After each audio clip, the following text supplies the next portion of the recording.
everybody, this is Kara. And this is Ed. And this is your day's dumpster fire.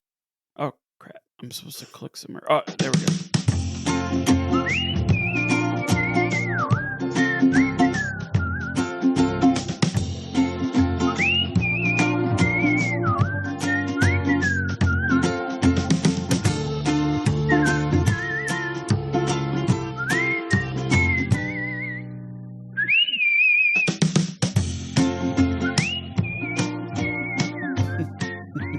I bet everybody heard my squeaky chair. I did not, but it's fine. Hello, dear listeners. How are you? Happy October. Yes. Also, happy recording day. We are trying to get back into a routine. Just for you. We care. Yeah. No, we're now that you and I are sharing a classroom, it is quickly turning into one of these situations where we spend most of our time trying to figure out the classroom, and that takes more time than trying to figure out the worst disasters in human history. Believe it or not. However, sometimes it all aligns, and it's really nice. We will get there at some point. I feel like our audience is going to be like kind of looped into the history lessons that we are giving in terms of a timeline. So we're going to teach a lesson of ancient human development to ancient human history to you know, like all these other periods, and then I feel like our upcoming episodes are going to be focused around, oh boy, what we're teaching in school. Yeah, like what we're teaching in school. It's just gonna start being the same. like we're just gonna be reading off our lesson plans and okay, guys, where's the dumpster fire in this? Where's the dumpster fire here in classic Greek literature? Yeah, and Hammurabi's Code, where can you find all the dumpster fires versus Justinian's Code? What went wrong? Why are they not here today? Which could be valid episodes. I mean, yeah, actually, we should write those down. Just a couple quick housekeeping things.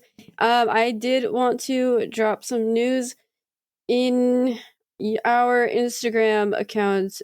We will start to see little doodle bobs by me representing each episode. Starting with episode 20, I'm going to release a very giant doodle bob, and you can see that. What? Episode 20? Yeah, I'm not going to drop a drawing until we hit episode 20. Oh! And then after that, I will drop a drawing like every week or two. Okay, because we're like on episode 19. Yes. Okay. Yep. So. Gotcha. I didn't know if you were going to like produce artworks from episode 20, which we still don't even know what that is yet. Correct. I am going to wait to drop any doodles until 20 drops, just to give myself some time. But I just want to let everybody know, expect some fun drawings by me for each episode. And if you want to buy prints, then let me know and we'll get you some prints. Hit us up. The other thing that I wanted to say is if you have any trash can fires that you would like to tell us and you want us to tell on the show, please email us at thedaysdumpsterfire@gmail.com, or you can message us on Instagram. You can hit us up in the DMs. We'll read it, I promise. And that's all I got. Yeah, it's one of these things where if you are a human being, you have trash can fires. Like, there should be no reason why, whether we have one listener or 5 million listeners, everybody has got something that they can contribute, because that's kind of what makes us cool as people. Yeah. Like a dumpster fire to a whale is they get eaten by sharks. Okay. Trash can fire to a whale is they get eaten by sharks. Okay. A dumpster fire to humanity is like, oh, my pyramid just collapsed, or I just sank our country's entire Navy fleet, or we just spent millions of dollars trying to shoot a couple of emus. Our trash can fires are like, I tried to get to work with 2 cups of coffee in my cup holder, and one of the cups of coffee sprung a leak, and my whole car now smells like a Starbucks. Just had diarrhea in a hot cabin. How did you know that was my life experience? Speaking of trash can fires, do you have one? I do. I'm just trying to remember what it was because we talked about it briefly. It was your wife and bulk trash. Oh, yes. Thank you. You're welcome. Just so you guys know, once you hit 40, on top of you waking up in the middle of the night to pee, because that's what you do when you turn 40 as a male, you wake up in the middle of the night to pee. The other thing is that you have very, very, very short-term memory loss. And I found out that my wife is going through the same thing. All of last week, Kathleen was telling me, like, oh, we've got bulk pickup. We've got to pick up. We've got to put all our bulk trash out on our street. And I'm like, Kathleen, I haven't seen anybody else put their stuff out there. And kind of backtracking a little bit, it has to do with the fact that our bulk pickup schedule is really confusing. Yeah. It's like the first moon of the second supermoon of the third lunar eclipse when an all-white 747 flies over with at least 27 white people and 27 Asians and so on and so on. Like, that's how our schedule works for bulk pickup. Awesome. And so we spent all day Sunday, this past Sunday, like ripping down another trash can fire, which was this, because we live in Arizona, we have these mesquite trees that just grow like weeds. And I had a mesquite tree that I cut down. FYI, guys, don't cut down a mesquite tree, like a fully grown mesquite tree with a Leatherman. Leathermans are great.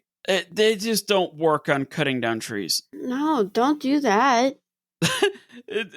And so, like, I left a lot of the stump in place. I left all the roots in place. And about every 3 to 4 months, our mesquite tree that was like 12 feet tall, originally, I chopped it down via Leatherman years ago, and now it turns into a 12-foot tall tree bush. And this thing is like the tumbleweed from the 7th inner circle of hell. It's like 12 feet wide, 12 feet tall, and it's nothing but pure mesquite tree bush. Okay, got it. And so, yeah, so like we spent all day Saturday just hacking away at this thing, tearing it down, bringing all these branches out, and we have this gigantic pile of IKEA tree or IKEA mesquite tree just sitting in the front of our yard waiting for bulk pickup, only to find out that it's still a week away. Oh no. So we have, like, I have all my neighbors just driving by my house just glaring at me like, you evil fiend of a neighbor, you satanic, wretched heifer of any neighbor out there. Why would you put thousands of pounds of tree bush in your front yard over a week early over bulk pickup? Yeah. See, I feel like that's the difference between my hood and your hood. My neighborhood, people don't care. In fact, they'd probably be like, oh, I should probably take my stuff out too. Yes, and that's how my neighborhood started. But as it got more and more developed, with more and more people who thought that they were actually wealthy or above middle class, and then we have some people in our neighborhood that are like, ew, what are you? Oh, What? Yeah.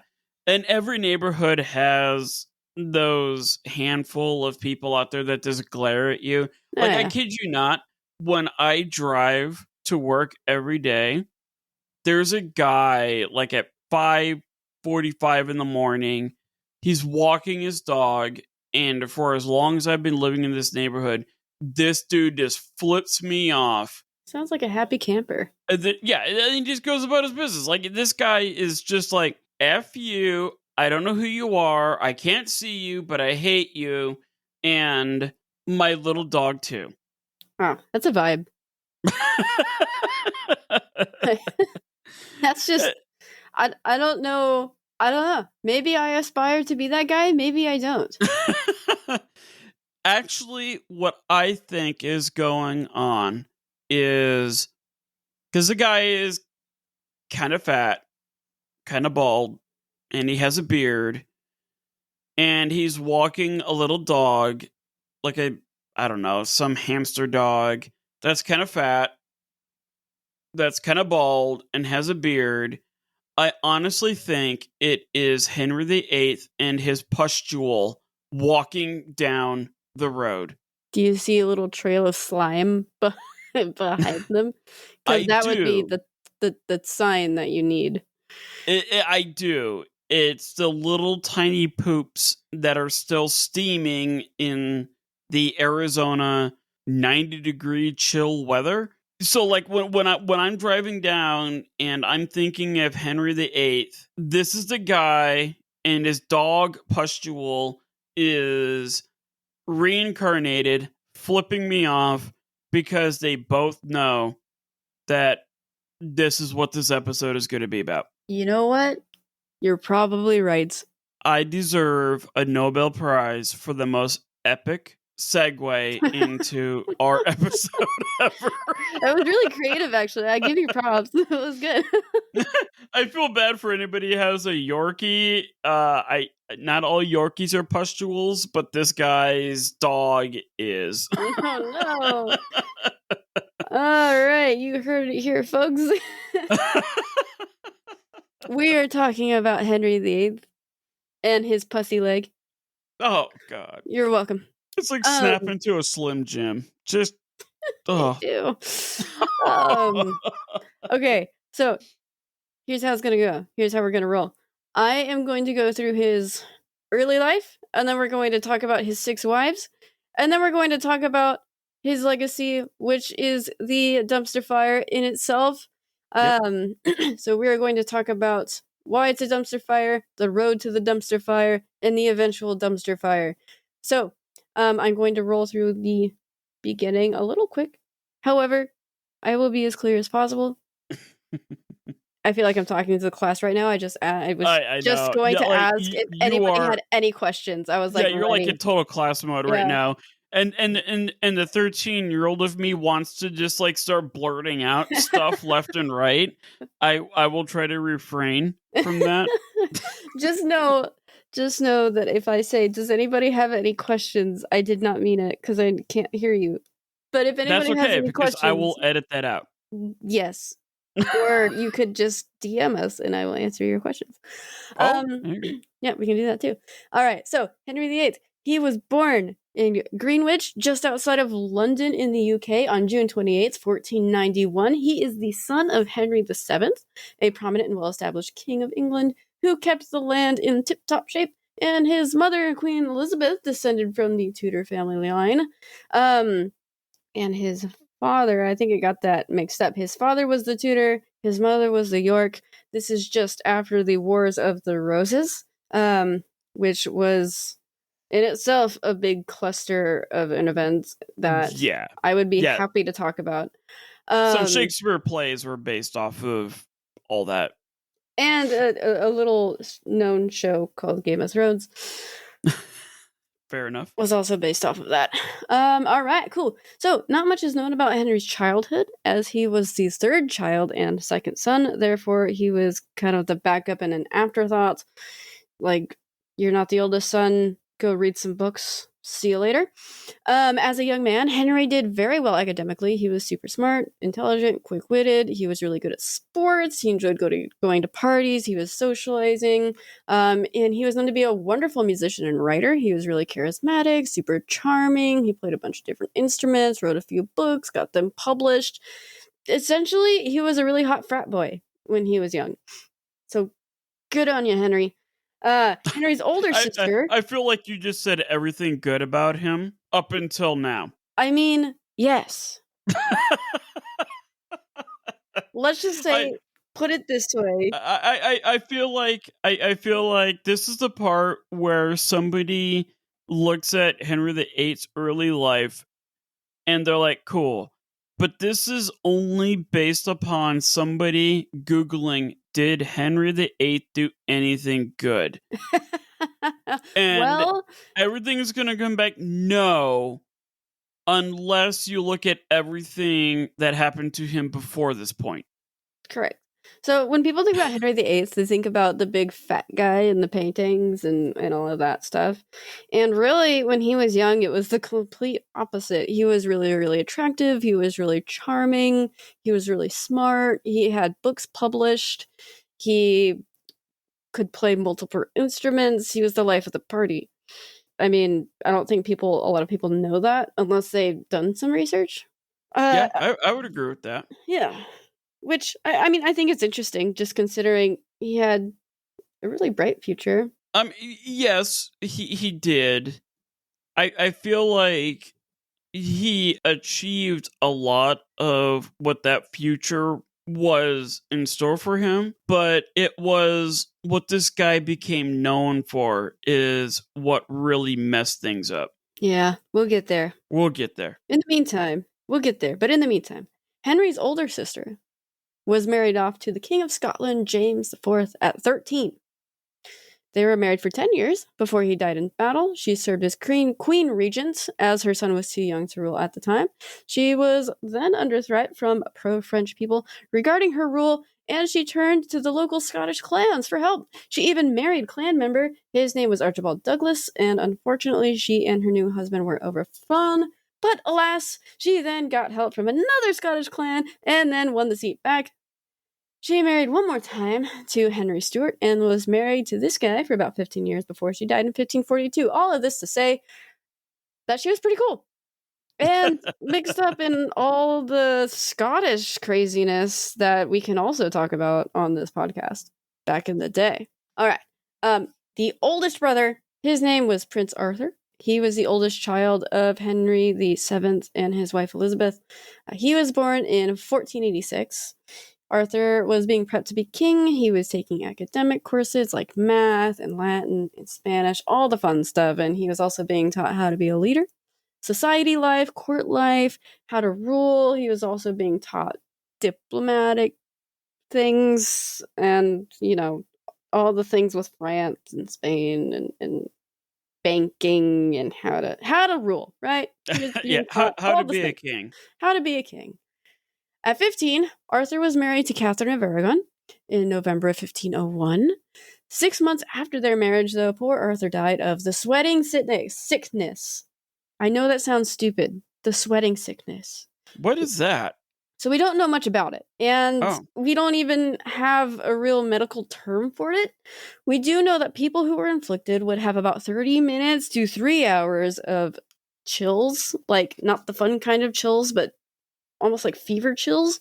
They would have sore limbs, exhaustion, dizziness, and headache, and then the inflicted person suffers from rapid pulse or heartbeats, delirium, and then dehydration as well. And that escalates like really fast. Holy crap, it sounds like syphilis, but like upper respiratory. Yeah, it's ridiculous. Nobody still knows what it is to this day. It's some sort of illness that died throughout history. So he died of the meat sweats. Yes. Homeboy ate like 2 steaks and the all meat breakfast burrito, and then he had the 4 meat quesadilla with the extra hot sauce, and he died from a protein bro overdose. Essentially, yeah, but the cruddy thing is he was 15 or 16 years old, so even then it's really hard to be like, He ate too much because he was really young. I mean, I've eaten some really sketchy things when I was 15. And if it wasn't for modern medical help, I would probably have died from the meat sweat. So we'll just say this guy had he had a really, really shady breakfast burrito establishment located in the palace, and that's what killed him. I mean, it's really possible, actually. Maybe not the burrito part, but maybe the hot sauce part. The hot sauce part would wreck anybody. Maybe coming from like India. Well, I'm just thinking about the trade at that time, and we didn't really have a lot of trade from South America yet. Anyway. All right. 1 year after Arthur's death, Henry's mother, Elizabeth, died of postpartum infection after giving birth to a daughter who also died a few days later. After the death of his brother Arthur and his older sister being married off to an old guy in Scotland, Henry found himself being next in line to be king. His father, Henry VII, wrecked with the death of all of his closest family members, also struggled to rule as well as he did before. Eventually, Henry VII died of tuberculosis, April 21st, 1509. So, not that much longer after his brother died, and after his mom died, and after his baby sister died, and after his sister was married off to some old guy in Scotland. I mean, to be fair, that's a lot. So after the death of Henry's mother, brother, and father, he found himself being the King of England. Imagine that. Let me ask you this. Did he even want that position, do you think? I don't think it was something that he expected to have. So it wasn't one of those things where he yearned to be king, but it also wasn't something where he was prepared and ready for it either. It was just like, here you go. Okay. Whoa, okay. Thank you. Like, oh, all right, here we go. I'm now king. I'm gonna try this. Yeah, exactly. Interesting. Okay. So before his father died, it was arranged that Henry would marry his brother's widow, Catherine of Aragon. At the time, Catherine was 23 and Henry was 17. They married on June 11th, 1509, so not long after his father died. In order to marry Catherine, now this is important, it's going to come back. In order to marry Catherine, there had to be a special arrangement with the church, with the Roman Catholic Church at the time. There is a line in the Bible somewhere, don't ask me where, stating that a man cannot wed or bed his brother's wife. Therefore, some arrangements had to be made and some strings had to be pulled with the Catholic Church to make it happen. They made it happen. They got married, but that does come back. And it's a very awkward process because to consummate something like that, you needed religious leaders observing the actual act of consummation taking place. Yeah, it's weird. So imagine being on your honeymoon and having like 8 or 9 dudes in robes watching you seal the deal. Yeah. And if I remember correctly, this was one of Henry VIII's biggest arguments, was that I never consummated the marriage. We couldn't consummate the marriage. And there was also a lot of priests that said, I wasn't there. I didn't see it. And so, like, when he was trying to absolve this marriage because nobody saw, part A insert into part B, he kind of had a ground to stand on, in a way, based on the rules of the time. Yeah.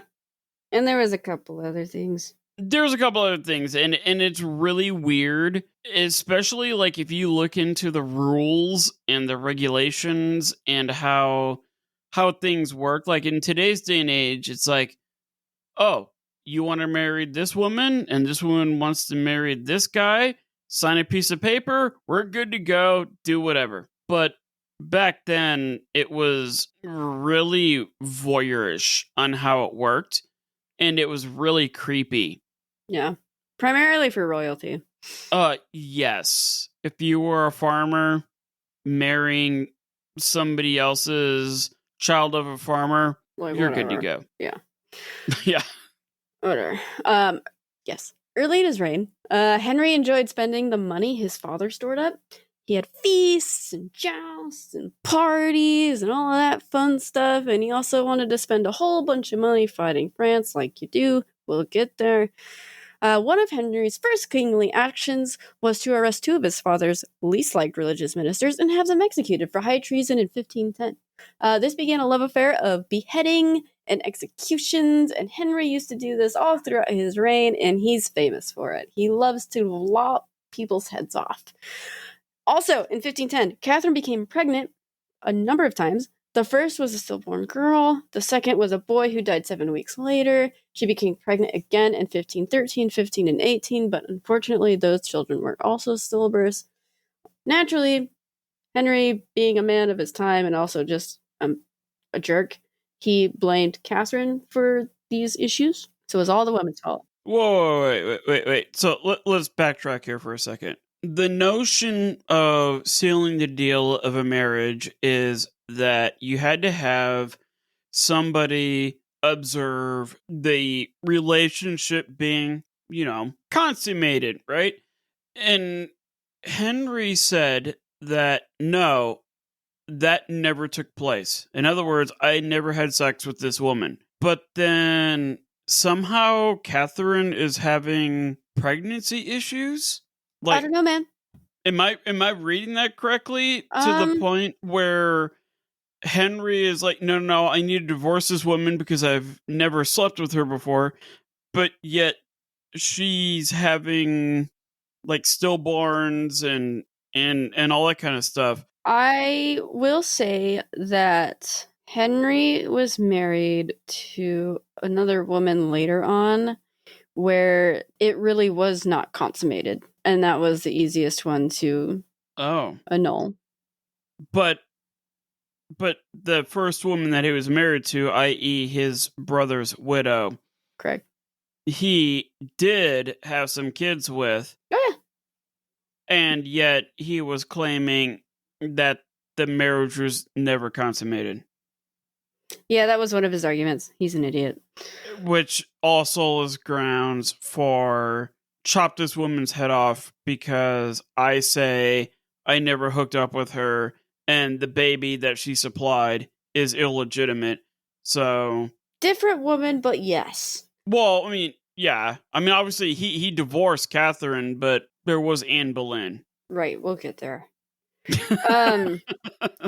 So real quick, for those of you who don't know, during this time period, the most important thing that you can do as queen is give birth to a son.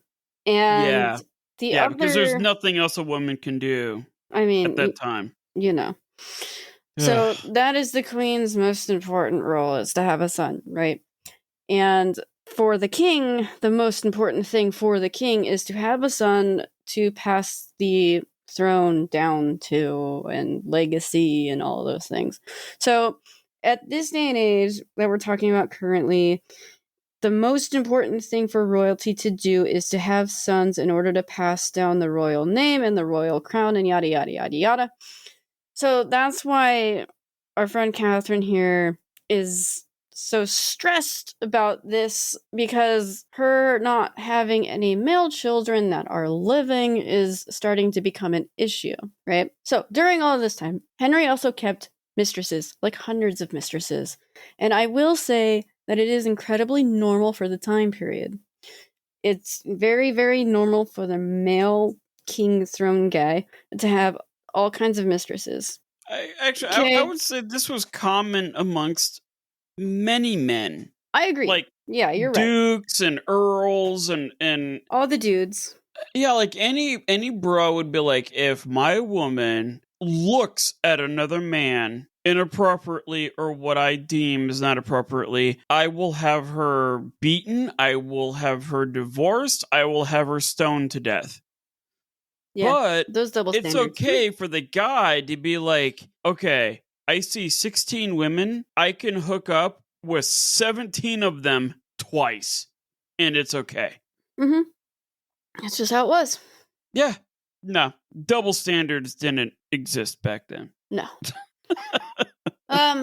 So Just a little tidbit here, because it does come back. He did have an illegitimate son with a mistress named Henry Fitzroy. He will come back. 1510 was busy. Spain was at war with France, because it's France, and Henry at the time made a pact with Louis XII to stay out of it. And that made sense, because if you go and side with France, then you're also fighting Spain, and then you're also fighting someone else that I don't remember, and it's a whole thing. Right? So we'll agree with France to stay out of the war currently for now. However, in 1511, this is important. 1511, Pope Julius II created an anti-French Holy League. Henry hopped on the Holy League train, joined Spain to fight France, and went behind Louis XII's back and was like, "Nah, man, I'm gonna hop on this cool Pope train, and I'm gonna join Spain to fight you." Ultimately, the attack against France with Spain was an epic failure, and a lot of people died. Even though France left the area, they kind of still won the battle. And Henry continued to battle France throughout 1513, but eventually he ran out of money to fight more. So 1510, 11, 12, well, no, I'm sorry. So 1511, 1512, and 1513, he went through three, what's the word I'm looking for? I didn't type wars? it down. Campaigns. Okay, there we go. Campaigns. That works. He had 3 campaigns against France, and then he ran out of money. Interesting. Yes. He went bankrupt. He was like, "I'm sorry, I want to fight in 1514 against France, but I'm broke." All right. I feel like this is probably, like, because at this time, England, France, and Spain, which were the 3 superpowers at that time, all held their, I don't know, their crowns or their establishment of them being the rulers of the land. All of that was tied to the Catholic Church. Yes. And so it almost seemed like Spain, France, and England were pitted against each other time and time again, all because it prevented all of them from actually developing into something more powerful than their church at that time. I can see that. Now, I do want to iterate and reiterate and stress that the Catholic Church at this time was a drastically different Catholic Church than what we have today. Yeah. The Catholic Church that we have today, it probably is the closest example in Catholic religion to the Old and New Testament, whereas at the time of the 1600s, the Catholic Church was, oh, you can't claim that you are a king without my blessing. Yeah. And so, like, whatever we say about the Catholic Church at this time in history is completely irrelevant to the Catholic Church that we have today as a world religion, if that makes sense. Yes. Yep, we're talking about the Roman Catholic Church as an institution in the 1500s. Oh, you're not talking about the religion itself. Oh, yeah, especially as what we have today. Yeah, it's very different. So don't burn down our houses with pitchforks and torches. Yeah, please don't. We're just spitting facts. Yep. Okay. So, if we go over our dates real quick, those campaigns in France are happening simultaneously with Catherine's failed pregnancies. So all of this is going on at the same time. But he never consummated the marriage. I mean, I don't know, whatever. She somehow had failed pregnancies without him actually having sex with her. Right. According to him. But whatever. One of his mistresses was a very special lady. She was beautiful. She was really smart. She was quick-witted. She was super, super confident.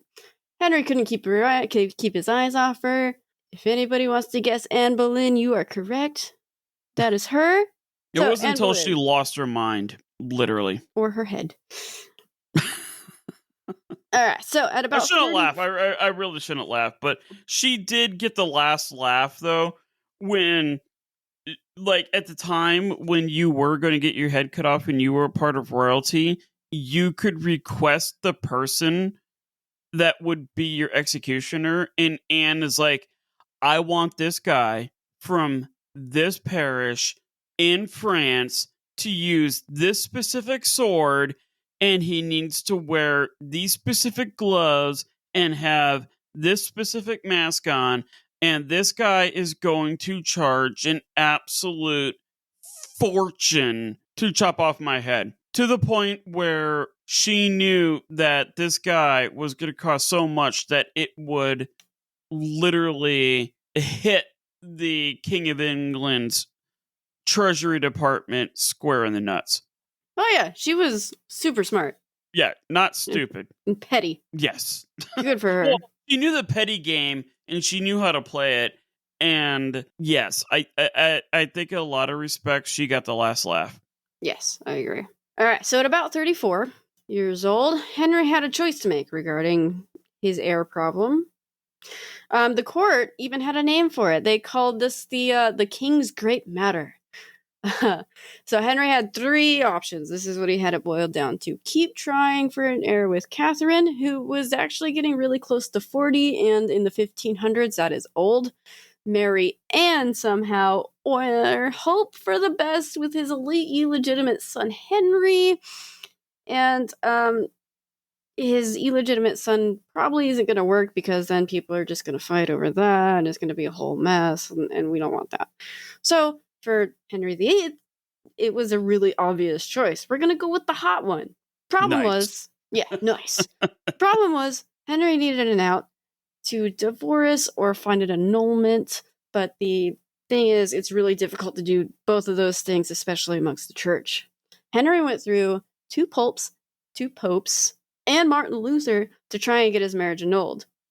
It eventually got to the point in which Henry got rid of his old chancellor, hired a new guy. His name was Sir Thomas More. This guy learned that from the other dude's mistakes, and he was like, yeah, I'll annul your marriage. Don't worry about it. Because the other 2 guys that told Henry no, they lost their heads. This guy wanted to keep his head.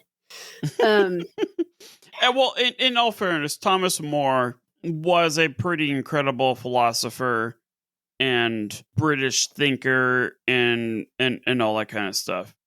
Yeah, I mean, he's got his own things going on. I didn't want to dive too deep into him, because that is a rabbit hole. If anybody wants to look up Sir Thomas More, please go for it. He is a smart dude. Smart enough to keep his head for a little bit longer. All right. On May 23rd... He kept his head for the remainder of his life. Yeah. So, he did okay. He survived Henry VIII. Actually, Henry VIII killed him. Like, seriously, like, because Sir Thomas More was a staunch, I think he was a staunch Protestant. If Henry VIII killed him, he would have been a staunch Catholic. Well, yeah, so he killed Catholics, I think. Henry VIII killed Catholics. Yeah, and Thomas More, who wrote Utopia, was a Protestant, so he would have been more aligned with Henry VIII until Henry VIII disagreed with this guy and then had him killed. That sounds more like it. I'm Googling it right now. I am probably 1,000% wrong, but proceed. I will correct this if I am wrong rudely in the middle of your main argument. It's fine. Considering the complexities of middle-aged England, it's fine. All right. All in all, despite being heavily Catholic at the time, Henry hated the way all of these things went, trying to fight for a divorce and an annulment and all of those things. On May 23rd, 1533, after 2 years of fighting with the church, the marriage was annulled, and eventually it did turn into a full-on divorce. Henry hated the way all of that stuff went. Like, it was a disaster. And the disaster came from the church. So the way Henry saw it was, well, the church sucks because they made it so hard for me to marry this hot chick. I don't know if I want to be a part of that. And a shift in his beliefs started to happen, right? So we're starting to see a change in his religious beliefs, which is going to play a big role later. Anne Boleyn and Anne Boleyn and Henry married in January of 1533. Anne was 30 years old and Henry was 41. The church recognized the marriage on May 28th, and Anne was officially crowned queen on June 1st, 1533. On September 7th, 1533, Elizabeth was born, and this is the Elizabeth that we all know and love, Elizabeth I. We'll get back to that. After the marriage, there was a period of time where Henry, with the help of 2 clergymen and a duke, reformed Parliament to ensure the marriage was viewed as legitimate to opposers and the general public. So this is important. He reformed the entire parliamentary law in order to ensure that this marriage was viewed legitimate and to make sure that Catherine and her daughter Mary were considered illegitimate and the line of succession moved from Mary to Elizabeth. So we moved all the legitimacy from one line of ladies to a different line of ladies. God. And we redid everything in Parliament to make that happen. Oh, and backtrack a little bit. Like I said, I would rudely interrupt. Sir Thomas More, who was the Lord High Chancellor or Hand of the King, for our Game of Thrones fan, to Henry VIII, he was actually a staunch Catholic, and he was executed because Henry VIII was relying on Protestant theories, ideologies. Mm-hmm. Like, Henry VIII used Protestantism to break away from the Catholic Church, and Sir Thomas More, who was a hardcore Catholic, completely disagreed with that, and he paid for that with his head. Okay, I kind of thought that's what happened. Yeah. All right. Yeah, cool. I just don't know what I'm talking about. Oh, you're good. Thank you, Google. All right. Anne was a Protestant lady. She was not a Catholic. After the marriage and throughout the reformation of the parliamentary process, Henry named himself head of the Church of England, which was Henry's version of Protestantism, or Anglo-Saxon, Anglican. I can't say that word, so I'm not going to say it. We're just going to stick with Church of England, but that is a word. It is there. The Anglicans. That one. I have no idea either. Yeah, Anglican, yes.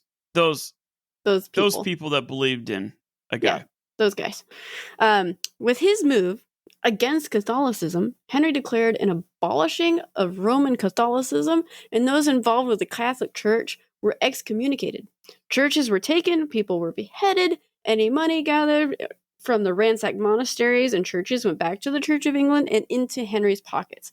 So basically, Henry was like, the Roman Catholic Church is now dead to me. Therefore, I'm going to create my own religion based off of Protestantism. Protestantism. I'm doing such a great job, guys. Well, I'm not doing any better. Those protester guys that put the 99 theses on that door that said a bunch of stuff about things not being right. So we're protestinating. Yeah, that. Yes. So what Henry did, he was like, Catholic Church dead to me. I'm going to create my own religion, and then I'm going to name myself head of said religion.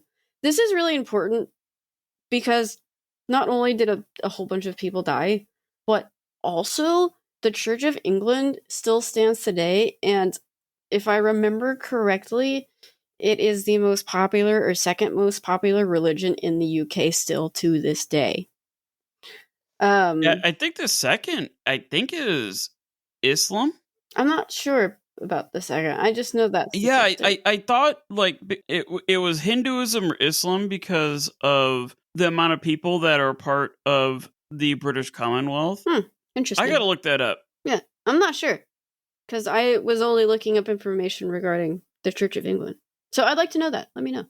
Yeah, I'll look it up. All right, cool. All right, so moving away from Catholicism, Catholic people are now bad. We behead all Catholic people, according to Henry VIII. So there was even a rebellion against Henry, which was put down after Henry beheaded about 200 rebels. And that kind of softened not softened, but it stopped the rebellions from happening any further when people saw that he was serious and he was just killing people willy-nilly. Like, I'd probably stop too. Meanwhile, the marriage with Anne was not all flowers and rainbows and roses. The intelligence and fiery personality that she had, that he really loved so much when they were courting, was not exactly fun when they were married. Usually in this time period, the wife is quiet and she just does what she's told and she has babies and that's it. That was not Anne Boleyn. Anne Boleyn was feisty, she had a personality, she had an opinion, and everybody knew what her opinion was. That caused a problem with Henry, because Henry started to get annoyed, and he's like, I'm the king, I do what I want, and you listen to me. And she's like, no, I'm not going to do what you want, I'm going to do what I want, and it caused the whole thing. She also experienced a miscarriage in 1534, which made matters worse. On the side, it was found that Henry was having an affair with a woman named Mary Shelton, and some historians believe this was Anne's sister, so yikes, this marriage is starting to blow apart. Oh, God. Yeah. And again, the ones that are going to pay the price are the women. Oh, of course. Not the guy who's actually committing the adultery. It's the women who were probably not committing the adultery, who were standing up for themselves. They're the ones that are going to get their heads cut off. Correct. Just remember the common factor here when we're talking about the 6 wives of Henry VIII. It was not his fault. It was never Henry's fault. Never. Never. Ever, ever, ever. It was always the church's fault. It was always the woman's fault. It was always the advisor's fault. Never Henry's fault. God, take some ownership, you stupid... anyways. On January 8th, 1536, news reached Henry that Catherine had passed away, Catherine of Aragon. He publicly mourned her while Anne was pregnant. So, Anne being pregnant and hoping for a boy, her husband's ex-wife recently died, and he's like, oh no, my God. So, Anne being Anne, she was probably stressed out about that, on top of the pressure of having a child. Later on, in that same month, later in January 1536, this is important, everybody star this, Henry experienced a devastating accident. He was thrown from his horse in a jousting tournament. His horse, who was in full armor, landed on top of him, and Henry was 44, so he wasn't like a young guy anymore, and he was knocked out for 2 hours, unconscious, out. And he was wounded on his right upper thigh, like a piece of wood or something went through it. And this wound would be infected, and it plagued him for the rest of his life. Like, this thing was nasty. So by the time he was a little bit older, it was green and pussy and gross. And then around the wound, ulcers started to pop up, and it was probably really smelly. Like, it was disgusting. All that being said. This accident right here, star this accident, because it's going to come back. Remember, he was also knocked out for 2 hours, which in the Middle Ages, without modern medicine, think about that for a second. Ugh. All right. So it's speculated that when Anne heard of this accident, she was so stressed out by all of the other things, plus the accident, and so shocked by this, that the baby she was carrying was a miscarriage, and it was a boy. Oh. Yeah. I did not know that. Yep. So. Wow. So basically, she had a miscarriage that was a boy. Mm-hmm. Therefore, it was her fault. Correct. Okay. It's infuriating. It's so infuriating.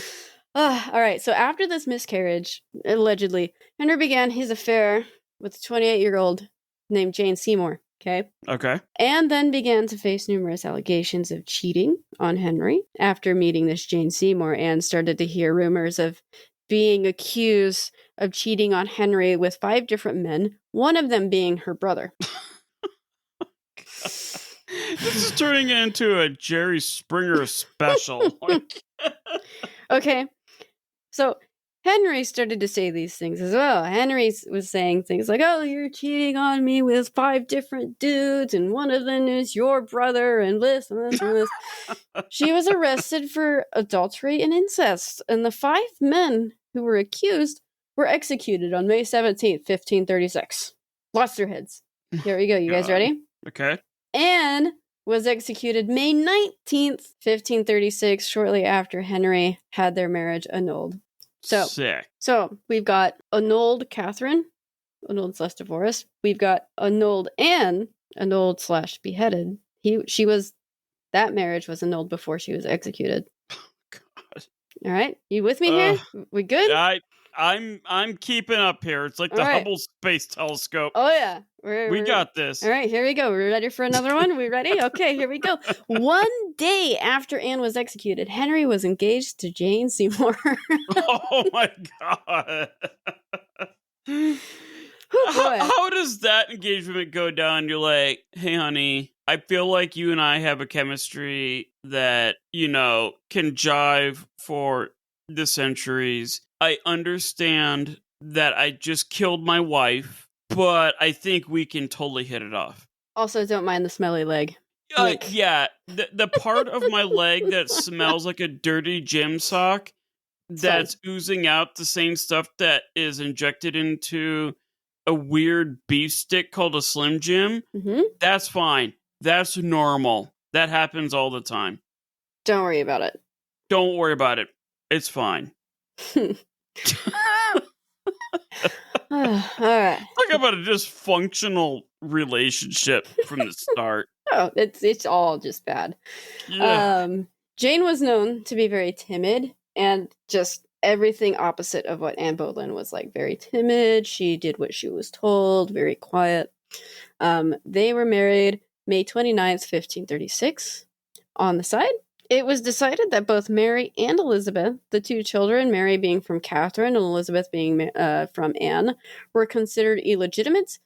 And we had a little baby Edward boy born October 1537 from Jane, and he would reign instead of Mary and Elizabeth. So he redid Parliament again to make sure his daughters were illegitimate, and after Jane gave birth to Edward VI, he was now heir to the throne. Wait. You with me? So he said that the children of the 2 other women that he married via the Catholic Church and the Church of England that he created, that the first woman he had executed, or not executed, but divorced because they never consummated the marriage, even though they had a child together. I have to rewind on that one real quick, if you don't mind. Yeah. So for that one, the reason it was annulled, the one with Catherine, the reason that one was annulled is he used the same loophole from before. So he got it annulled because he said that a brother cannot wed another brother's wife. Oh. That's how he got it annulled. Okay. So even though he did actually legitimately, he had to have done something with her, like maybe shared a bar of soap or something like that. and so she got pregnant, and then he found grounds to divorce that. Yeah. And then after going through 4,095 people and beheaded most of them, yes. Yeah, in the meantime, I can only imagine what life would have been like for her trying to slam out a boy. And then you got Anne Boleyn, who did consummate the marriage because she got pregnant. Right. But then once this baby was born, it turned out to be a girl. And so then Henry VIII was like, nope, that's not mine. It's not a boy. Therefore, she hooked up with somebody else, and she needs to be beheaded. That was his story. Of course it was his story. Because it's so dumb and outlandish, it makes complete sense that it was his story. Yeah. Okay, I know. Continue. I just kind of want to just punch this guy in the face. Oh, I look at pictures of Henry VIII, and he really does have He's the a most punchable face. Like, He especially does. later in his life when he's fat. Yes. So punchable. But I mean, okay, let's be real here. I'm fat, and I probably have a punchable face, Well, I'm not but saying I've never all been fat. punched in the face. Well, not all fat guys have a punchable face. There's something about Henry VIII where you really do just want to punch him in his infected right leg. Oh, then it gets in your eye, and then you get like pink eye, and then Ew. oh. All right. Anyways, Anyway. proceed. So, this kid, Edward IV, was heir. Unfortunately, Jane died due to complications of the birth about 12 days after. With the death of Jane, Henry's advisors began playing the dating game. Play the little dating game song in the background. Similar to the one from Shrek, where, you know, they showed the king a bunch of paintings, and they're like, pick one that you think is pretty. That's exactly what they did. They all have ties to European royalty. Pick one. Was this the one where they found like this super hot German girl, and then they finally bring her over, and Henry is like, that is not what the picture was showing. Like, Yes. I would have swiped left on that. Like, I did not agree to this. Yes. Even though she was perfectly fine. Yes. So the story goes that the painter made her look more attractive than she really was, and all of that fun stuff. Keep in mind, look up the actual picture. Look up the actual painting of this woman. Her name is Anne of Cleves. Find the painting. You can find it online. It still is out there. Nobody was portrayed attractive at that time. No, everybody was weird looking. Yes. But, more than likely, historians all can kind of agree that Henry was just a jerk. The 49-year-old ulcer-infected and infested fat king man married the 25-year-old Anne of Cleves in January of 1540. By July, Henry announced that he wanted a new wife. He was not happy with Anne because he thought she was ugly. Anne went with it and confirmed that the marriage was never consummated anyway, so it really didn't matter. She didn't care. She was like, I don't have to sleep with this guy, so we're good. Don't worry about it. The marriage was annulled. She didn't want to sleep with this guy. No, this guy's disgusting. Like, who would want to? He's a biohazard container just walking around the palace. Right? Oh, God. All right. The marriage was annulled, and Anne married a younger, probably less smelly guy, the Duke of Lorraine's son, Francis. So, good for Anne. She was okay. I do remember, though, like, Anne of Cleves did actually have a bit of a friendship with Henry VIII, though. I'm not sure. That might be true. I just didn't read any of that stuff. Yeah, like if I remember correctly, they didn't have a lot of animosity towards each other. Like, they enjoyed each other's company, but she just couldn't, like, there was like no romantic feelings or physical chemistry between the two of them. He was like, you're gross, and she was like, you're gross. It's a mutual, like, you're gross, so let's just not. But you're a great chess player. Yeah, exactly. Yeah, I remember reading something like that. I'm not sure if that's accurate. But I feel like for a woman to actively reject the King of England at that time and openly divorce the King of England at that time and still live on palace grounds or on royalty properties in England, that tells me that there wasn't a lot of animosity between the two, just a lack of physical chemistry. Yep. So I feel like, yeah, Anne of Cleves is somebody that we probably need to look into a little more. Maybe not so much as in content for the podcast, but I think she's probably a really complex, interesting character to talk about. Yeah, I think the hard thing would be finding records of her. Like, yeah, hard drives and solid state storage was really sketchy back then. Yeah, it was not much like there. Their computers sucked. Oh, they were terrible. They were on paper and just ink. Like, who wants that? Okay, here we are. Oh wait, before I get to that, the ministers and reformers that helped Henry in all of his failed marriages, not just Anne of Cleves, but the other ones too, like his advisors and stuff. Henry blames them too, and they were beheaded. So, like, the guys who gave Henry the paintings and stuff, yeah, they died. Yeah, I remember that. Yeah. They're like, I was on Instagram. You guys used the wrong filters on Instagram.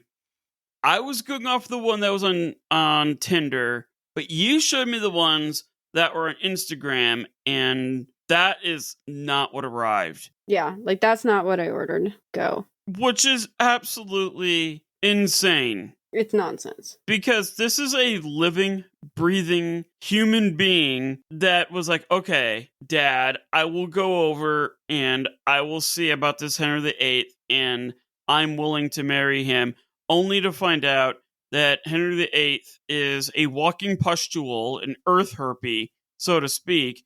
And he's like, nope, she's not good enough for me. Yeah, pretty much. And I'm like, he is a walking, talking, legitimate earth herpy. Mm-hmm, mm-hmm. And she's not good enough for him. I don't know. I don't know. I just feel like there should be a swift kick in the balls somewhere and all that. He's the king, so no. Well, I mean, by this time he was so fat you probably couldn't even kick him in the balls without hitting his stomach or his ankles first. Yeah, that's fair. It'll come back to bite him. Literally, yes. We'll get there. All right. So, okay, here we are at number 5. So, for those of you keeping track at home, we've got Catherine, number 1, annulled / divorced, Anne, number 2, annulled / beheaded. The next one was Jane, number 3, died of childbirth. 4, Anne of Cleves, annulled, mutual. Here's number 5, Catherine Howard, 25 years old. She was married to Henry, and get this, on the same day as Henry executed the main ministry guy named Cromwell, the guy who was handing out paintings and stuff. So Henry was like, hold on, babe, I'm gonna go kill this guy, and then I'm gonna come and marry you. And that's pretty much how that went. Catherine really did have affairs with 2 different men. So Catherine got around.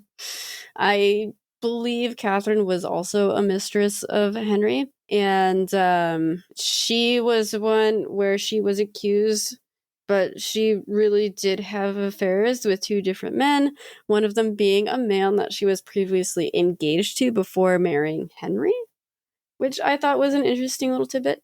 The 2 men, in turn, accused each other and ousted each other in adultery, while Catherine was like, oh, they forced me into a relationship, and it was really dumb, and this whole, like, stupid love triangle thing happening, while Henry was just watching them like a bunch of 3 idiots, blaming each other for all of this.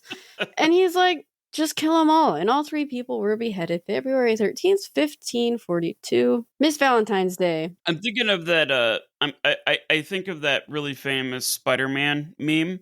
Oh, yeah. Where there's like the 3 different Spider-Mans from 3 different universes all pointing at each other at the same time. That sounds accurate. That's probably what it was like, just watching them go back and forth. Like, wait, what? I wasn't doing her. You were doing her? And that guy was like, no, I wasn't doing her. And the other guy's like, no, she was doing me, but she was doing you 2 at the same time. And the one guy, the fattest Spider-Man, was like, I'm going to kill you all. Yes. And he killed them. And I will say the day that he killed them was a missed opportunity. He killed them February 13th, 1542. I really wish it was February 14th, 1542, so we could say it was like a Valentine's Day thing, but unfortunately it didn't play out that way. All right, so that was really short-lived. Now here we are with the one who got away. Here she is, not Anne of Cleves, who was also the one who got away, but the next one, Catherine Parr. She was married to Henry in July of 1543. She was highly, highly religious, and the couple often had discussions on differing religious viewpoints. Not arguments, I will say, but discussions, and that's a progress for our walking herpy. One thing to note is that this Catherine successfully mended Henry's relationship with his 2 daughters, Mary and Elizabeth. So somehow this woman was able to tell Mary and Elizabeth something to get them to reconcile their relationship with their father after their father said that they were illegitimate to the throne. How they did it, I don't know. But I will say, before Henry died, he did put those two women back into succession, which is important. After that conversation mediated by Catherine Parr. Interesting. So it was a woman that kind of repaired the entire Tudor line. Yeah, actually. Yeah. So we can thank Catherine for that. Another Catherine. Because how many Catherines did he marry? 2. This is Catherine number 2. Oh, okay. 2 Annes, 2 Catherines, 1 Jane. Okay. 1 plain Jane. All right. Got it. Yeah, 2 Annes, 2 Catherines, 1 Jane. And I'm missing somebody. Anyway. All right. So yeah, that one girl. That one girl. Oh, we have 3 Catherines. I'm sorry. Yeah, that's what I thought. Right, I thought there was another. I thought there was 3 Catherines. I missed the Catherine. So we have 3 Catherines and 2 Annes and a Jane. God, I feel bad for that 3rd Catherine. I know. I'm telling you. That's why the Wars of the Roses are so just ridiculously ridiculous. Is because everybody's named Henry or Edward, and you're like, which Henry and which Edward are we talking about? And is it this Richard or is it that Richard? And is it this Edward that did this or that Edward that did that? And it was ridiculous. Yeah. I think they need to change it to the War of the Richards. I think that's better. It's clear. Better yet, the Dick War.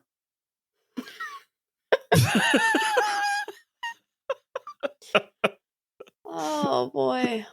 Why not? I mean, if Richard Nixon was called Tricky Dick, like, why not just name it the Dick War? I mean, you might as well at this point, right? Was it Dick the first, or like, was it the first Dick, the 3rd Dick, or the 4th Dick that just messed it up for everybody? Like, we're gonna have to put an E on this episode now. No, we're not, because Dick is a legitimate name. It's a short name for somebody named Richard. Fair. The same way that Bob is short for somebody named Robert. Right. So this isn't going to be a controversial episode. It's just going to be funny for the adults that are listening to it that understand where we're going with it. Okay, I'm sorry. Oh, man. So, yes, where were we? Oh, yeah, 15 Catherines. Yes, 15 Catherines in 1543. Henry began planning another invasion in France. At the same time, Henry wanted to take advantage of the unrest in Scotland by offering his son to marry the Scottish king's daughter and gain an alliance there. It didn't really work, and Scotland went back to fighting with themselves. So that kind of sucked, but Henry's like, whatever, I'll still figure out France. Henry made the decision to invade France again in 1544. Much to King Charles down there in Spain's chagrin, it took Henry forever and a day to figure himself out. And Henry found himself fighting against France without Spanish support because King Charles was like, dude, you took too long. I'm tired of waiting for you. I'm just going to go do my own thing and have at it. Like, I don't care anymore. Fair enough. Yeah, fair enough. I mean, I can't argue that. So at the end of it, both countries, France and England, ended up going into bankruptcy due to these battles. And because they were poor, they ended up signing the Treaty of Camp in June of 1544. So that kind of ended Henry's battles against France. Like, that was his last one, and it ended up not really coming into any kind of conclusion because they both went broke. And I feel like Henry had declared war on France at least 36 times during his life, and France had declared war on England at least 36 times. While at the same time fighting Spain consistently. Yes.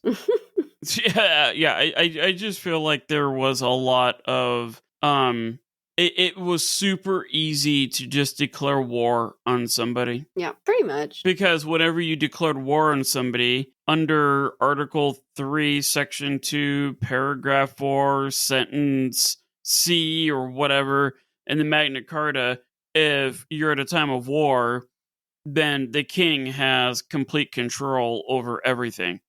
So it was in the king's best interest to be in a constant state of war because it kind of gave the king martial law. Pretty much. Yeah. So yeah, go Magna Carta. Woohoo! Magna Carta, we love it. All right, before we continue on to the next 3 years, I did want to note that throughout King Henry's life, especially after that wonderful jousting accident, all King Henry ate was meat. Literally, that's all he ate. Never ate vegetables, maybe some starch here and there, but for the most part, it was just a lot of meat. And what does that do when you don't exercise regularly? All you eat is meat and you just kind of lay around and you can't walk because obviously your leg is eternally infected, leaking, eternally infected, covered in ulcers. Like, he needed machinery to help him walk. It was that bad. Oh God. It was whew. Smelly. Oh yeah. Very, very smelly. So what happens? You get fat, right? This man was huge, especially in his later years. It was recorded that he was about 54 inches around the waist. Whoa. At his biggest. That's how fat he was. Wow. So he was a size 54, huh? He was a real big guy. Yeah, he was a size 54. Yes. Oh my Isn't God. that crazy? Like, this man was freaking huge. He relied on devices to help him around. So I'm like a size 42. Yeah. And I'm fat. Like, oh no, this guy was Lord. massive. This guy was huge. And then he at was the same first Hindenburg. he was a Zeppelin on the ground, man. Yeah. Oh. Making airdrops of 5-gallon bags of pus as he went. Yeah. That's one way to win World War I. Chemical warfare. That's right. So think about this, right? 54-inch waistline. The guy's freaking massive. He can't walk because of the wound from his jousting accident that's highly infective and has a bunch of ulcers. Okay? Keep that in mind. You ready? Most historians agree that Henry VIII died of being too fat at the age of 55 on January 28th, 1547. Whew. All right, so he really didn't do much after the treaty in France. He just kind of laid around and waited to die while having religious discussions with Catherine.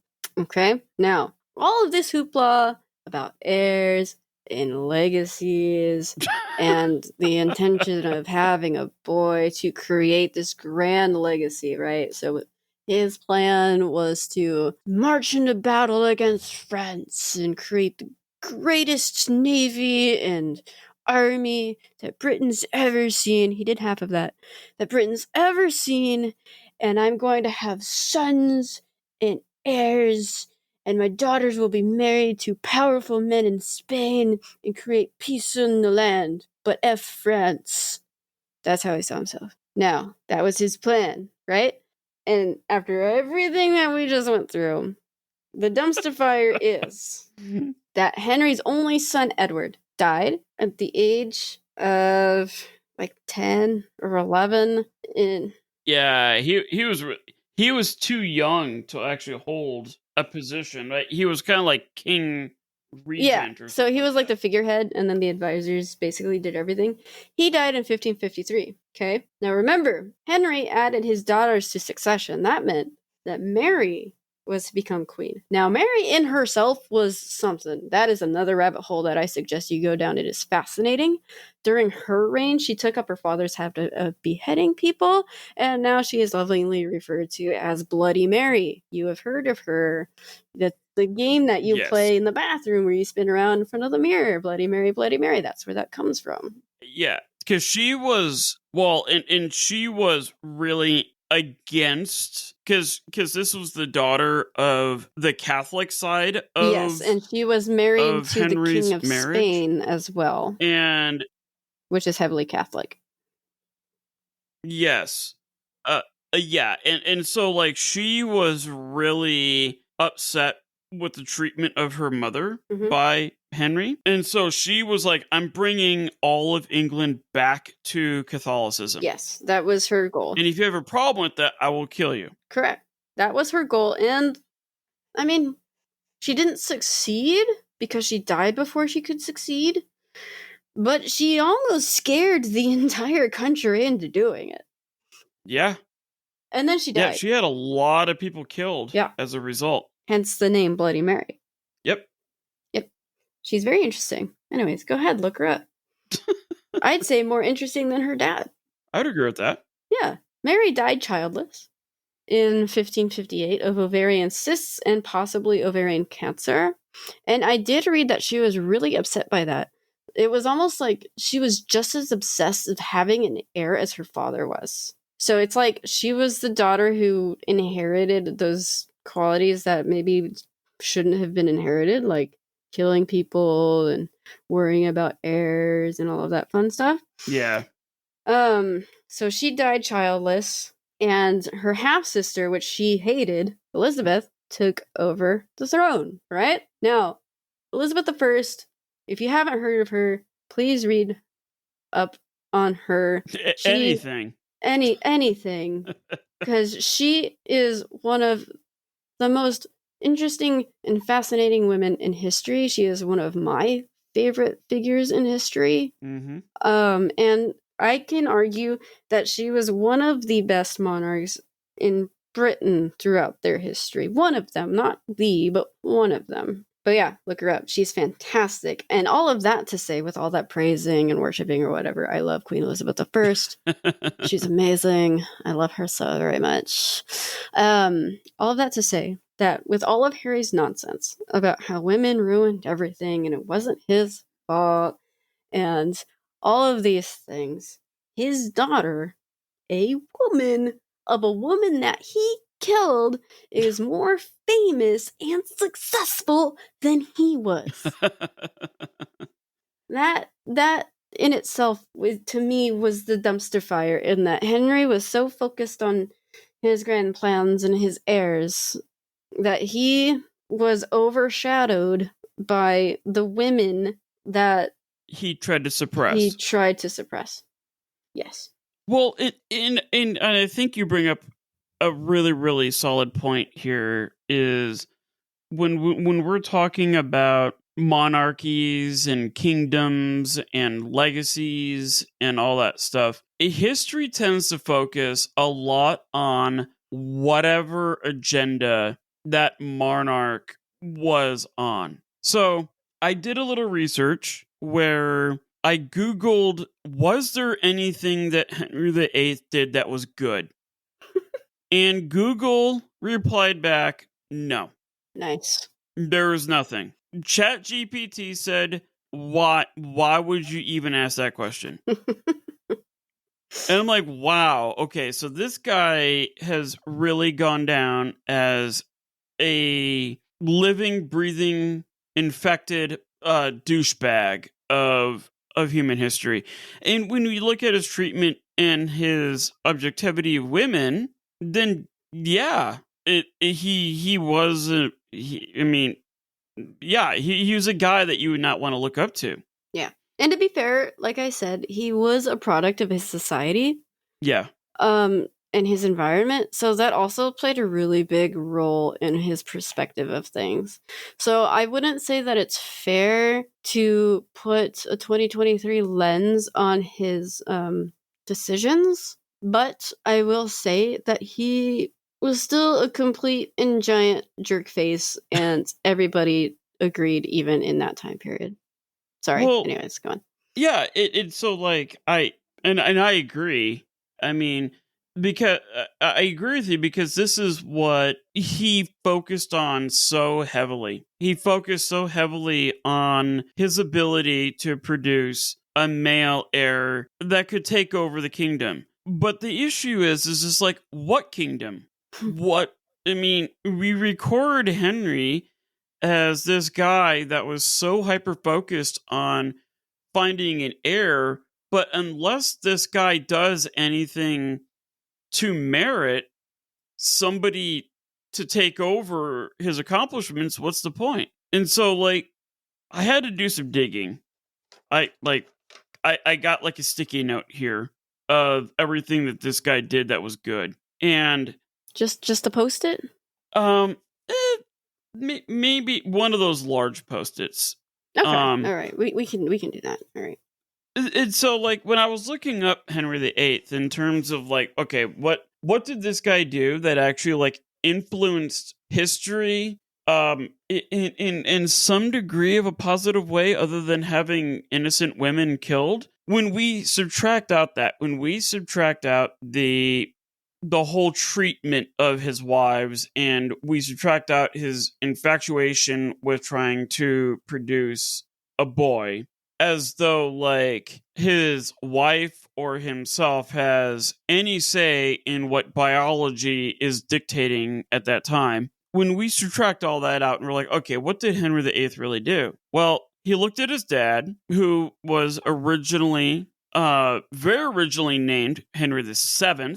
He looked at his dad's legacy, and he also looked at what the Spanish and the Portuguese nations were doing. And he read the reports. He saw what they were touting, and they're like, there's a land on the other side of the Atlantic Ocean that has unlimited resources. And it is a tough, tough land.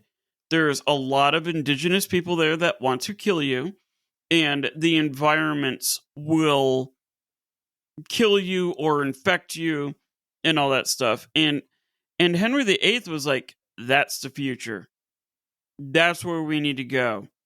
And he looked at his father's navy, and his father's navy consisted of 4 warships, right? The legacy that he inherited from his dad after winning the Rose Wars and all that stuff, what Henry inherited was a paltry navy of 4 battleships, where like France and Spain alone, they were sitting at probably 50, 60, 70 each. And so like what Henry VIII did was he's like, okay, this sucks.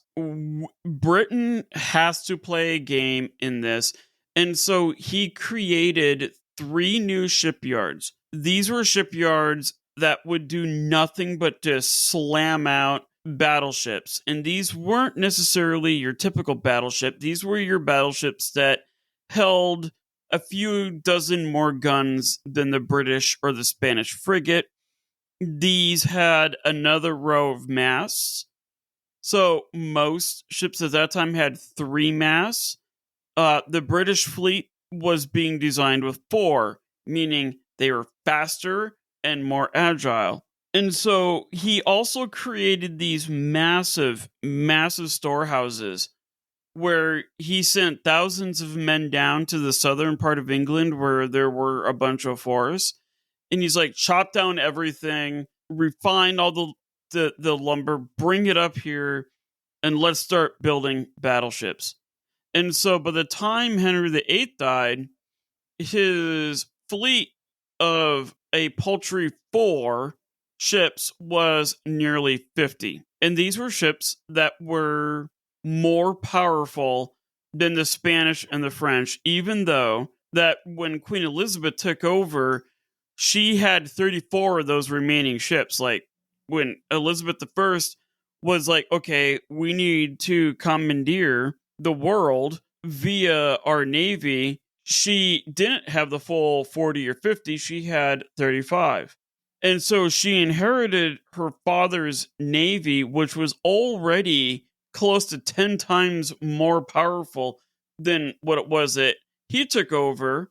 And Elizabeth was like, hey, Mr. Drake, can I call you Francis? And he's like, yeah, dude, call me whatever you want. And Elizabeth told Drake, Sir Francis Drake, my dad taught me that we don't want to sink the Spanish ships. We don't want to sink the French ships. We want to just take out a few of their masts, and then we want to then board them, kill everybody on there, and then keep those ships as our own. Because it would take 3 to 7 years to build a ship of the line or a battleship on their own. Mm-hmm.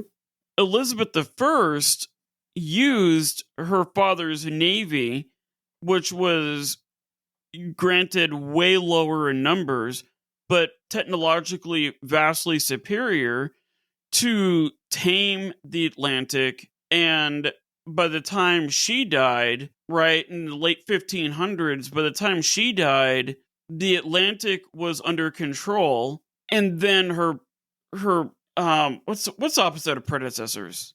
Successors. There we go. Her successors, like King James and all that, they were able to utilize that same fleet to start colonizing the eastern seaboard of what we would call America to this day. And so for me, the dumpster fire lies in the fact that did Henry VIII do anything that was good or influential? Now, I'm not negating the fact that the treatment of the Native Americans by the British, by the Spanish, by the French, by the Europeans coming over, right? That is a horrific treatment of humanity that we would not see until like the 1930s and 1940s. I'm not negating that, but I look at America as a whole now. A lot of that can be tied back to Henry VIII and his desire to build a navy, to fight France, to fight Spain, and to commandeer the geopolitical environment of the oceans. Yeah.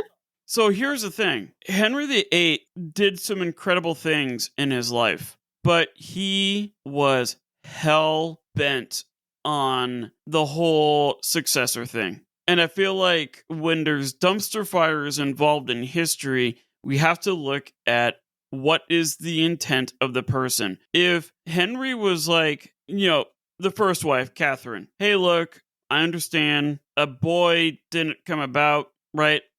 Practice makes perfect. Let's keep trying. But in the meantime, let's you and I work out our marriage and try to make that successful. And if we have a boy or a girl, who cares? Let's train this person to take over. In the meantime, I want to build the most powerful navy in the world. And I feel like Henry would have been known for a greatly and vastly different reason than what he is today because of his intentions, if that makes sense. Yeah, I can agree.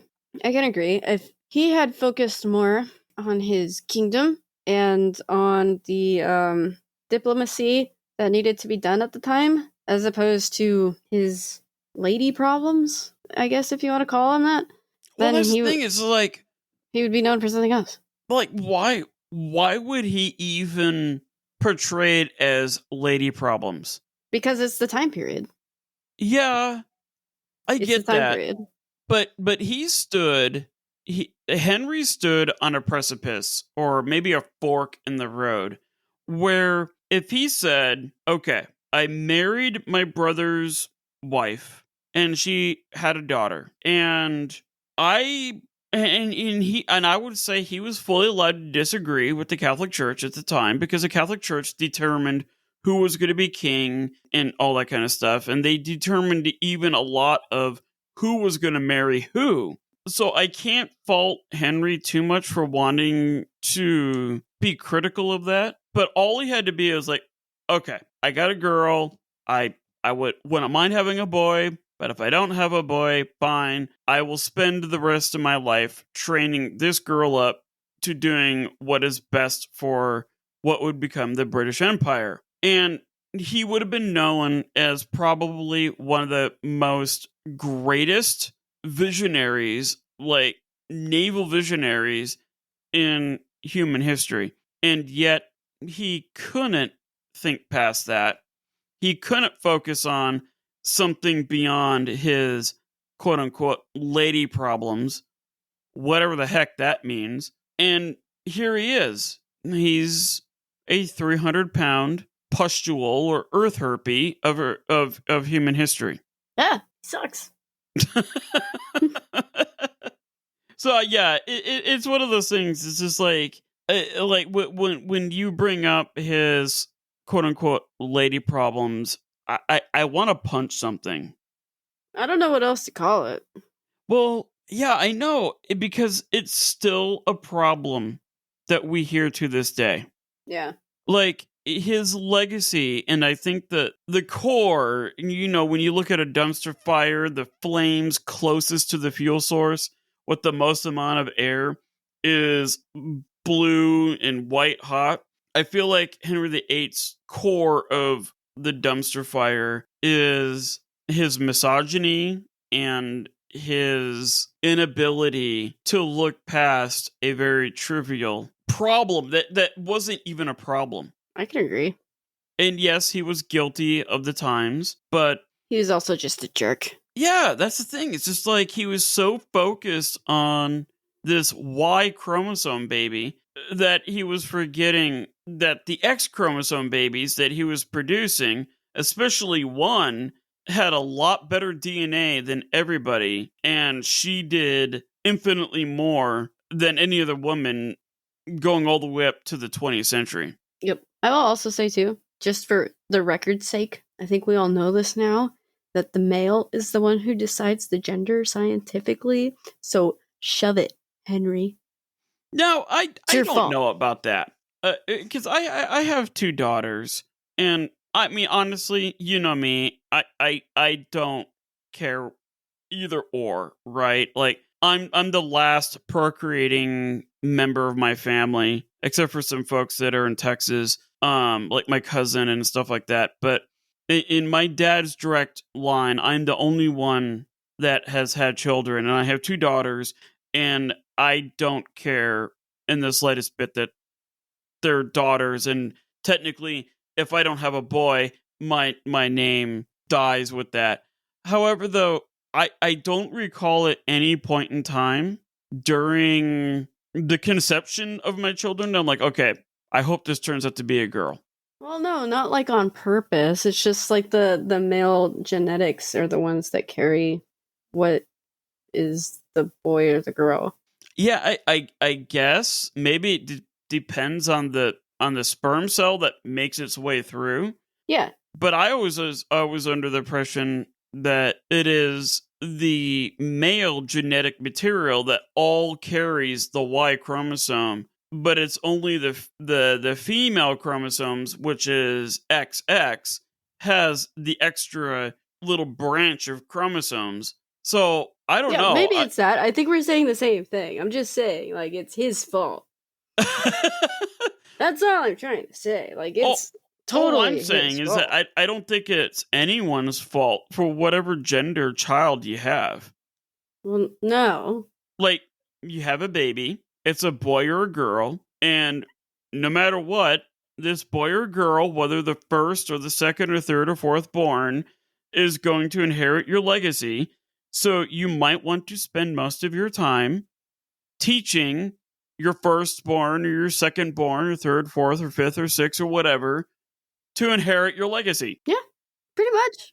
Because I've heard it all. I've heard people like, oh, yeah, if you eat a more acidic diet before you conceive of a child, it'll be a boy. If you eat a more acidically base diet, you'll have a girl. Guys, I don't care. Yeah, like, I personally, as a human, me personally, I don't give a flying flip. Yeah. I don't care. Yeah, the way I look at it is that if I have a daughter or a boy, it is my responsibility to train them, teach them, educate them, raise them to inherit my legacy. And it honestly has no bearing on what chromosome they carry. And I feel like if Henry understood some of that, now granted, I can't blame him. He didn't know anything about genetics. He never had a microscope. He could never see anything. Like, we're keep in mind, people thought in this time in history that the male sperm was actually a tiny little human version of the male. Well, that's accurate. Oh, 100%. It was like, if you could zoom in on that, it would be your partner in adult form, but just compressed into a tiny little minuscule form. And that is what forms. It's weird. Yeah, it's really weird. This is also not too far away from the time period where monks and doctors and whatnot thought that the woman's uterus was an octopus that actively moved around the woman's body, and when it hit the menstrual cycle, the octopus uterus was in the brain, and that is why women, quote unquote, reacted irrationally. God, I love medieval medicine. So yeah, I know. Like when I hear your analysis of Henry VIII, to me it's frustrating. And maybe for a slightly different reason why that you find it frustrating. But two things can be equally frustrating at the same time. Oh yeah, two different viewpoints can be equally frustrating because the thing itself is frustrating. Yeah, it's just like, bro, just stop. Like if you just focused on your Navy and not your other antics of breaking away from churches and having people beheaded and all this crap, you would have gone down in history for a completely different set of reasons than what you did. Yeah. And more importantly, don't go jousting. Yeah. Don't go jousting when you're 44 years old on top of a horse full of armor. I'm going to hazard and say, just don't go jousting. Yeah, I can side with that. When you have a dude on an armored horse, an armored dude on an armored horse, charging at you with like a 10-foot long stick with an armored point on it, well, there's no way that is going to end well. So even if you survive a direct blow, you're going to end up with some pointy object in your thigh, and you're going to live with that for the rest of your life. Yeah. Then you're going to get fat. You're going to have brain problems. You're going to have ulcers everywhere. And then whenever you walk, it's going to be like a snail situation where all your leaky stuff from your leg, it's going to be on the floor. It's going to smell. Don't do it. And with that, we leave you, friends. Yeah, just leave with that visual. So let me ask you this question before we end this episode. What's the moral of the story? Like we focus so much on the actual dumpster fire, but we also try to teach, like, okay, when you're faced with something like this, what do you do differently so that we don't make the same mistakes as Henry did, leaving out the fact that I don't have a jousting stick stuck into my thigh and I smell like a dirty sock for the rest of my life because my leg is rotting off. What is the moral of the story from Henry VIII? Yeah, I think you said it in your way and I said it in my way. Don't focus so much on the societal details of your legacy and focus on what's going to make it important in a positive way. Yeah. Yep. Yeah, like, if I spend my entire life focused on, I don't know, something arbitrary in my life because I have 2 daughters, I don't know if I'm going to have any more kids or not. I'm not ruling anything out. But if I ultimately do have just my 2 daughters, knowing that it's going to be the end of my family line, I honestly don't care. Yeah, it's okay. Maybe I'll ask one of my daughters, hey, when you get married, can you hyphenate your name so that we can perpetuate the name? But, like, the DNA is still out there. Yeah, right. Exactly. Everything that's great about my daughters is going to be out there. It's not like nature is going to forget about that DNA. Society may forget the name, but I recently heard on a podcast, I recommend everybody listen to it, is Cautionary Tales with, I think it's Tim Hartford. He read off a quote that was really interesting, and maybe we can end it with this, is that life does not make a mistake, but the architects always do. I like that. We'll leave you off with that. Munch on that for a little bit. Yeah. Just mull that over like a Slim Jim. Yeah. Don't worry about it. Just munch. Next episode that we drop is going to be magic number 20. We made it to 20, guys. So stay tuned for that. We're going to leave the topic a surprise. Yeah, because we still haven't figured out what we want to do. But we have some realized, ideas. I mean, I left off with the Hubble telescope like at a cliffhanger, but the Hubble Space Telescope Part 2 is very anticlimactic. Might be a half episode. Yeah, it may be a quickie because once everybody figured out what was wrong, the solution was like, oh. Yeah. So it might be like a little 30-minute episode on that guy. Yeah. It may be more of a discussion on how do you identify that something is going sideways in the process of it being manufactured, and if it involves your telescope taking like 10 plus years and $1.95 billion more than budgeted, you may have a problem. But that will be a short episode. Yeah. So if anybody out there has an idea of a really, really good 20th episode, write in. Yeah, let us know. We're open to ideas. We are open to thoughts, comments, maybe concerns. We are always open to critiques that are nice. And if you're interested in getting one of Kara's very highly acclaimed prints, let us know. Speak up. They may go between $1 and 5 million. We don't know yet, but keep an eye on the Instas.